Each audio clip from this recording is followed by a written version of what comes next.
Chiefs Kingdom, we break down preseason game 1. What do we have to study from this August matchup? Find out next on the final episode of Gridiron Gambit. Welcome, Chiefs Kingdom. Thanks for tuning in to this Red Kingdom Media production, bringing you raw, authentic Chiefs coverage. Make sure to like and subscribe to stay up to date on your team. Now sit back and enjoy the show.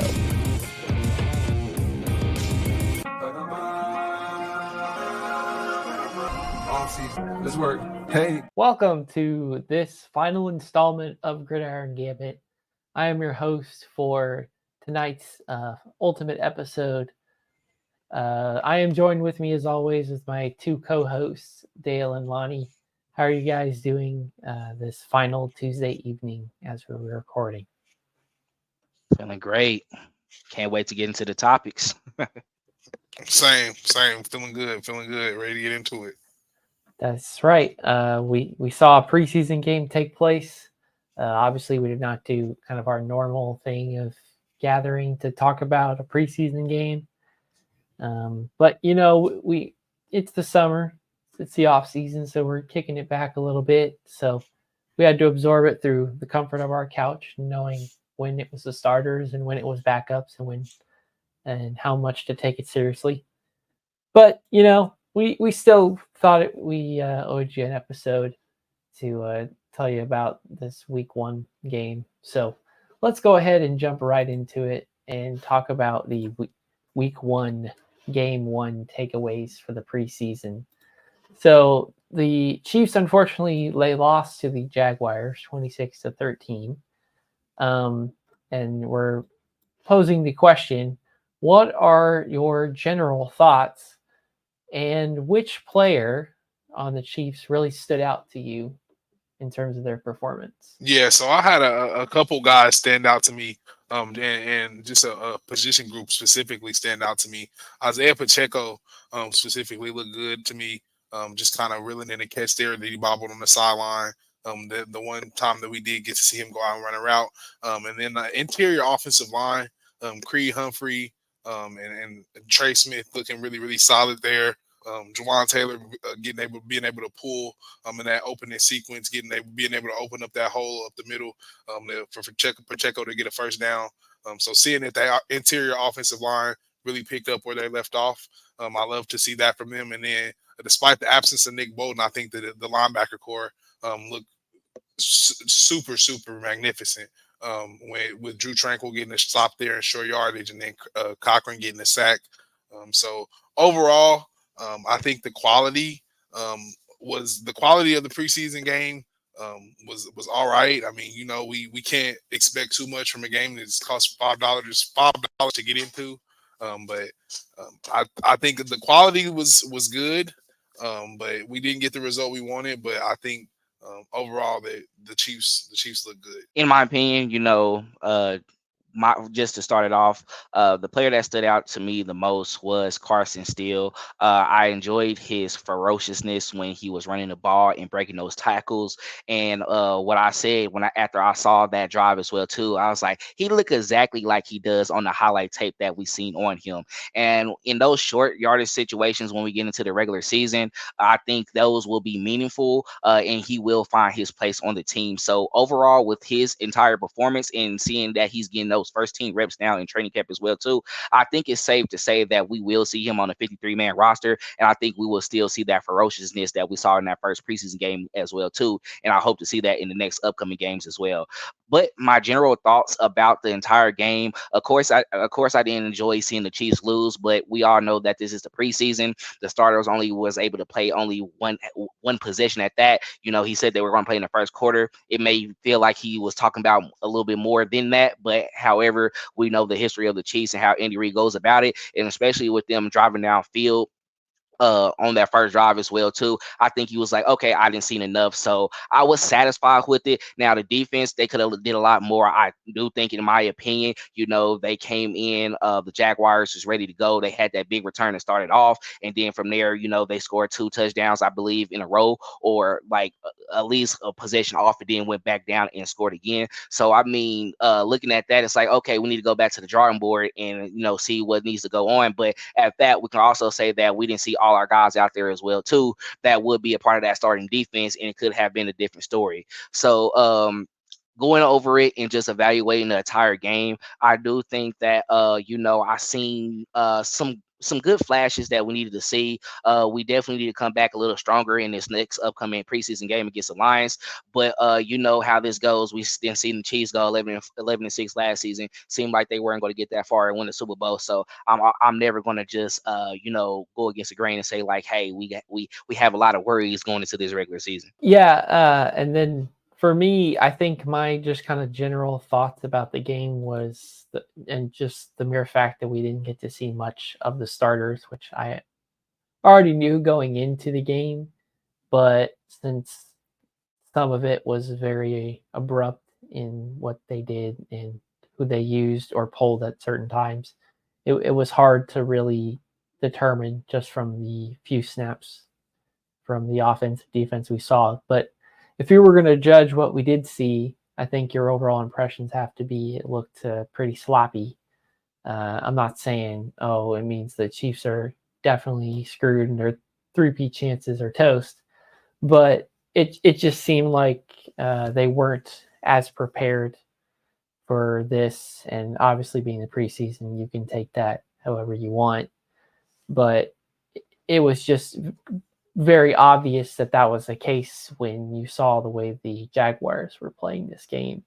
And it was really looking like the coaching staff and the players thought that this was a regular season game and that this was going to count towards their win total or something. But it was very clear that the Chiefs were not taking this game seriously. And again, you understand why, because it's a preseason, but you also want to see your Super Bowl winning team put out the best team and look pretty dominant right off the bat. But you can't expect the same out of this year's team as any other year's team. They're all one and the same. They're all different, unique, and they take some time to really figure things out and find the things that really work.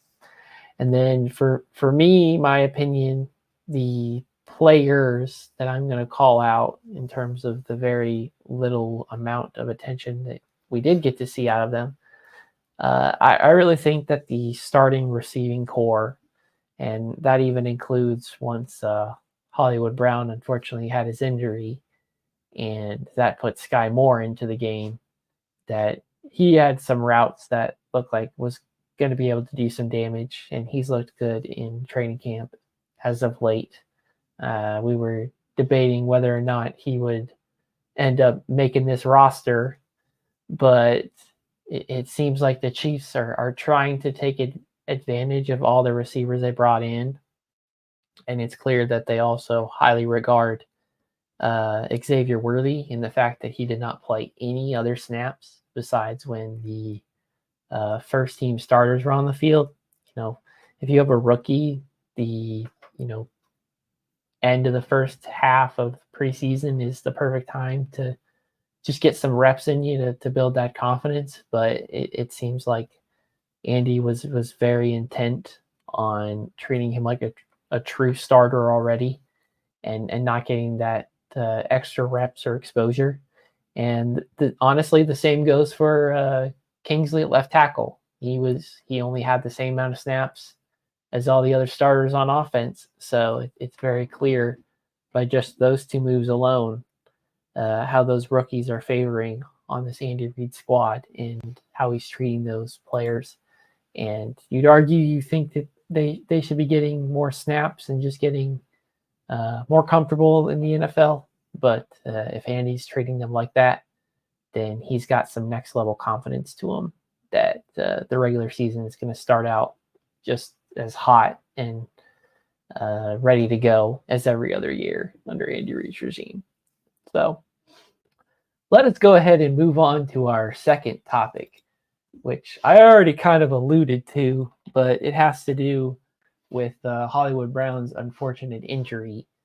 So it appeared he suffered a shoulder injury, but it was further diagnosed as a sternoclavicular joint injury, and we can liken that to the Tyreek Hill injury that he suffered in 2019, the year the Chiefs won the Super Bowl. So take that for however you want. He did not require surgery. So now that it's reported he could be out until possibly up to week 2 versus the Bengals, do you believe that it will affect his performance and his health throughout the regular season? So Hollywood Brown's injury is very unfortunate, especially with a guy who has signed a 1-year deal and actually playing for a long-term contract at this point. But I do not think this is going to affect him for the entirety of the season. I do think he will be able to bounce back and come in and be able to, perform in his role as expected. He had a great training camp. He's going out there. He's being a part of a unit, of being a part of an organization now that is used to winning and used to getting to these points to where like what you do towards the end of the season matters the most. What you do in playoff time will matter the most as well too. And I think he's going to be able to, really reach that level. Now, with his particular injury, with it being a shoulder injury, yes, it sucks to have that, and he probably will be dealing with some pain throughout the entire season. However, he's going to be mindful of how he is probably tackled and also give up himself in certain situations as well too, where it's like it's not worth it. I need to live to play the next down, and that's the mindset he needs to have. So, Hollywood Brown, just do what you do best. Once you come back strong, you're going to be a part of a team that is going to still be fighting for playoff hope and fighting to go to their 3rd Super Bowl in 3 years as well too, and try to do the three-peat. So whatever he brings to the table at that point, we're definitely going to love that for him, and hopefully, whatever he do based off of that, hopefully he can get a long-term contract if it's with the Chiefs or somewhere else. But the catch that we did see, I do think like it shows that, okay, this is a guy who he will fight for the ball. He will go up there with those guys and take those hits as well too. And you kind of want a workhorse who can go out there and be like, hey, I'm trying to get to it. I'm trying to win games for us, and you can rely on me to do that as well too. So sad injury. I wish it didn't happen, but who knows? Maybe like I need to play against the Ravens and get in week 1 because they didn't know who they really have, and now you're gonna see me with Patrick Mahomes. Hey, that's very true. It's possible he could push it and try to meet that week 1 matchup, but it also could be first quarter of the season if something doesn't turn out well for him in the medical wise. I don't want to sound like too scared or pessimistic about it, but I think you have to have a little bit of a concern level. I mean, it's not unusual to have those alarm bells going off right now, just because of his smaller stature and his size, and also the fact that he's had some injuries in his past already. And the Chiefs were not in a point beginning this season to be ready to have wide receivers down. They're the type of team that are going to say they're able to pull through anything and they can make do with whoever they have, no matter how many backups or their skill level or anything of the sort. So you have to be a little concerned, but just because what you've already said, Dale, and the fact that he went for that catch and he looked like he was already putting his body on the line, even though his smaller stature would make you fearful of that, he just got unlucky, and that can happen in the NFL. It's a brutal sport, and you're taking chances and risks, on every single play, arguably. So, if I'm Andy Reid, and of course I'm not, but if I was, I'm gonna say that if you don't need Hollywood Brown for week 1 or week 2, like we're discussing now, I would honestly be totally fine if week 6 or week 8 or 9, for example, he takes off until then and we really get to see that next level, like trying to hold back his impact on this offense, because just by the one play and the fact that he got that target, he could have had targets to other guys. Xavier Worthy, I called out earlier, like almost ran right by somebody with his speed. So it's clear that Hollywood is meant to be an impact, but if there's some injury concerns now, I'm not opposed to saying let it fester into the middle of the season so he can help with a playoff push. Yeah, so I'm hopeful it won't affect him long term during the season.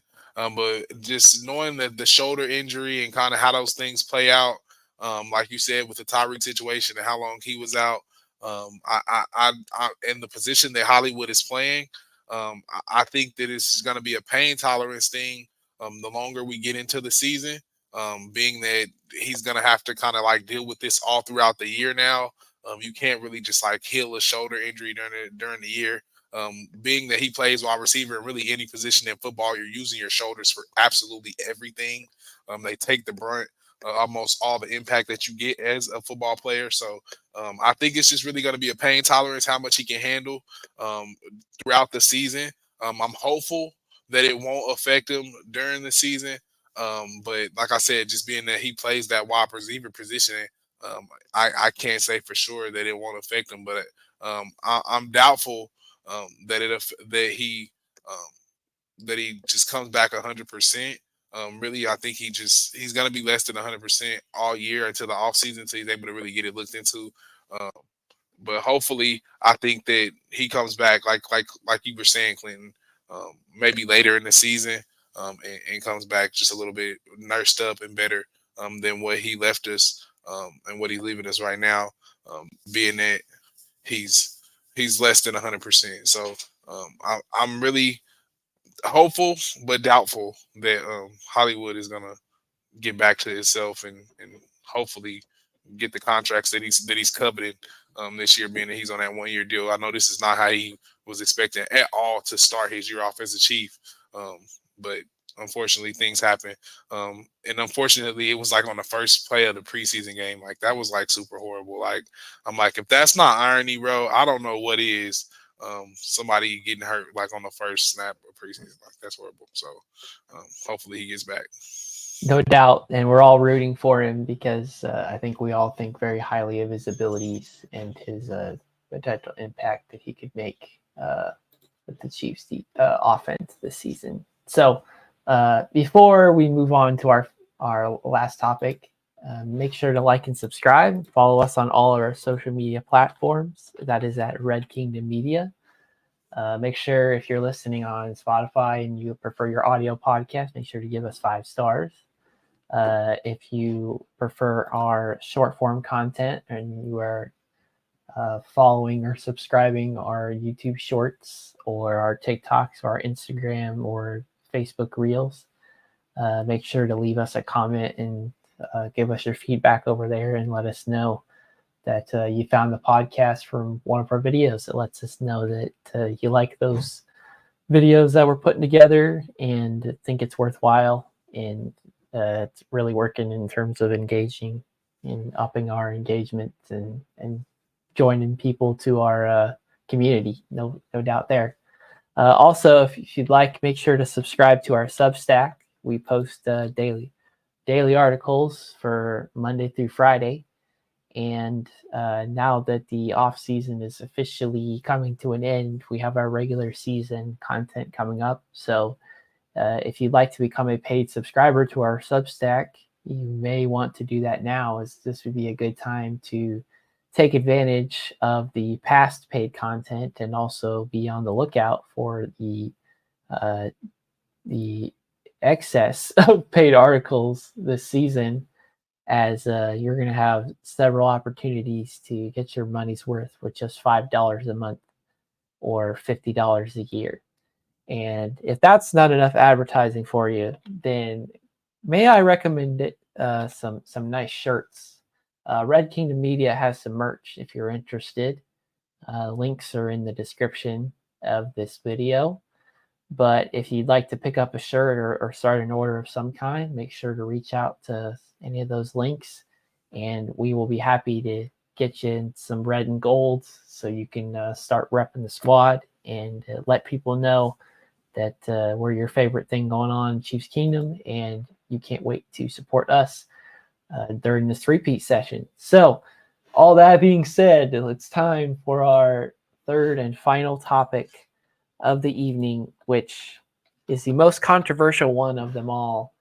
It has to do with Mecole Hardman's safety. So the new kickoff rule, it was not very kind to the Chiefs based on what transpired. Mecole Hardman, he received a safety by pulling the ball back to him while he was in the end zone kneeling down. So how long will this be an issue for both the team and Mecole Hardman personally? But then outside of that, what are your thoughts about this new kickoff? And since I'm the lucky one, I get to kick this off about kicking off. I think I'm a little concerned just for the short while. I don't believe it's going to be something that, week 3 or 4 is still happening to the Chiefs and they're, you know, shooting themselves in the foot constantly by doing something like that. I think, and I think Dale's going to go into this a little better too, but I think that they're not afraid of mistakes at this point. I already mentioned that it's the preseason, so that they're not giving it, all. They're giving it 110%. They're just kind of doing some basic ideas because they're really trying to not show off the good plays or the good players or whatever like that. The Chiefs are very good at keeping stuff close to the vest. So, with that play, it's hard to tell if they were just kind of taking a chance on that or if they truly believed that they had the rule correct. And you can go on social media and it seems like one way or the other, the Chiefs might have been correct in their thinking, but when you kind of put it in a simpleton's way and kind of watch the play as it happened, it does look like a safety. So I won't be one of those offenders to say, yeah, it definitely wasn't a safety. It all depends on how the rules are, and it's clear that those rules are still being refined even right now in the preseason. So I think by the regular season, the Chiefs are going to be more than regimented when it comes to the special teams plays and the kickoff, and I think they'll be well adjusted by that point. And in terms of how I feel about new kickoff, I don't think I'm to a point now where I can make that determination. I think I need enough weeks and enough regular season matchups with the best athletes possible to kind of feel one way or the other about the kickoff. Just being too new, you always have that first inclination to kind of reject it because it's new and different. But then you just try to get more used to it and find the things that are exciting about it. And I think you two are both going to kind of go over what was exciting about the new kickoff in and of itself now too. So I'm gonna get to what you said at the end, Clayton, to not like really, it's not even a super counter, but I do get like your worries somewhat, and you kind of need more of the analytics and the data to support that. Why it is a better kickoff rule, but going straight into like the question that was asked, I don't think this will be an issue that we see going throughout the season. You saw, both of you all know that we discussed this beforehand as well too, and actually getting into the show, it's like, hey, like honestly, what I believe, they're not scared to take these risks or take these chances because they do understand that this is a preseason right now. This is not important.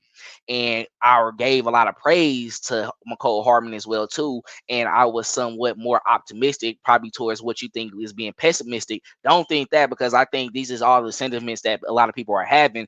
But me, I kind of always find the good in things. Mecole being a veteran, a 3-time champion, he has been on kickoff and punt return for all of these years. And he even had those problems with the Jets where they were trying to question him, and he had those problems like, I know what I'm doing. I've been doing this for a winning team for years. The Derek Prince, not paying attention to it, he let the ball, thinking the ball is going to go roll out to the back of the end zone, but guess what? That it ended up coming back into play. Now, I was having debates with this about other individuals on social media about it, but we were saying like, if it hits the end zone first. Like, this is not official rule, but this was discussing, like, if it hit the end zone and they gave up, they were looking like that should automatically be a dead ball. Now, what Lonnie was putting on to me about that as well too, where it's like it has to stay into play. Like, you either have to fair catch it or it bounce to the back of the end zone, and pretty much the kickers, like, they have to do their job better now. It's like, it's none of that just kick it to the back of the end zone as you want, because I guess they'll push you to the 30 now. Lonnie will probably confirm that when he get back up there to it, but I think it's something like that. Or if you fair catch, then it's automatically to the 25. See that stuff right now, because when we get into a situation and the regular season, and we're probably fighting to like be ahead of these teams that are going to be fighting to have that top spot in the AFC, we don't want to lose those type of matchups in those games. So go ahead and make that sacrifice right now, because we're thinking it's so simple, but they end up talking about this for like 5 to 7 minutes on national TV while I was going. So they're trying to figure it out. This was an awkward situation. That's why you can't blame them, because nobody knew how that would go. So that's why I said I'm going to hold out and chill. I think we're going to be fine. But yeah, Mecole Hardman nowadays, I think if you do want to find a solution to it, if I'm Dave Toad, hey, in those situations where we don't feel like taking those risks and we don't know how it goes, just catch the ball and fair catch it if you feel like you don't have a good return. So that way, if it does hit the tip of the end zone and it comes back out, we don't have those conversations again where they try to give us a safety. Or say if you try to kneel it or anything and you're accidentally outside of it, you're put us at the 1 or the 2 yard line. Like, okay, let's just kind of save ourselves from those situations. Overall, with the kickoff rule, I like it. I do. Like, I feel like those teams, like, they were either starting at the 30 or 35, and I feel like you put an importance on the kickoff, the special teams unit now. Like, you have to really plan. You have to make sure, if you're the kicker, that you keep it between the landing zone to where it's playable, and they have the option if they're going to go out and try to return, or they're going to fair catch and just move it up to the 25. Like, you're making that team not be just more, one dimensional. Like, you have to game plan for those type of situations, because hey, say you end up being a great team, you go into the Super Bowl like the San Francisco 49ers, and you're not aware of the overtime rules. Get that out the way right now. So that's all I have to say about it. But I think we will find joy into it once the season come. But now you have players who, if they're electrifying and they're back there, they can make something happen, like it happened to us against the Jaguars, where he nearly almost returned it and had a house call. So Yeah, and I'm just gonna be honest. I don't think the issues will continue. I'm not gonna say just with the Chiefs specifically, but I just think throughout the league, being that this is such a drastic rule change, being that we were just like almost 10 years ago using wedge busters and a whole bunch of different stuff, to starting at a different position and kicking off from taking off from the 25, or I think it's like the 20 or 25, moving the kick. We made a ton of rule changes to this rule, that to this specific play that has already had a drastic rule change to it now, being the biggest one. So I think the issues are going to continue. I think what we've seen is just a microcosm of things to come down the line with this play. This is kind of where we're operating in unknown territory, and I think that's kind of where Mecole Hardman was when he committed that play. I feel like anytime the ball bounces in the end zone and then bounces back over, I think in any situation, now that I'm thinking about it, it's a live ball, being that it came out of the end zone. So I understand where Mecole Hardman was trying to do. Like I was just explaining to Dale off air. He probably thinks it's like the kick out of bounds rule, where you put your body out of bounds and grab the ball and you still get the flag. But nevertheless, that's not the situation. And it's the preseason; it doesn't count. So, like, if any time there's a time to make a mistake, the time to make a mistake is right now. So, like I said, I think the issues continue. Hopefully, not with the Chiefs. And I do think I'm pretty sure if you do get it into the landing zone, it comes out to the 30 if you fair catch it in the landing zone. They're enticing you to take the ball and return it now. They don't want you to continue fair catching and not returning it. They want guys to return it. And just as far as me, like you said, like both of you guys said, just as far as me enjoying the play, I really, really enjoy the play overall. I think it's going to allow for us to have some really, really big returns, like he did almost on Saturday for us. I think it's gonna really let people blow the roof off. Like you said, we got 4-3 guys that can run fast like Tyreek Hill. somebody's gonna take the top off your special teams, for sure, because you got guys basically running down like a punt, and just trying to Yeah. rally and tackle somebody. It's like crush the carrier almost, or like jackpot. You're just kind of like throwing it up and trying to chase somebody down now. So I think it's gonna allow for a lot.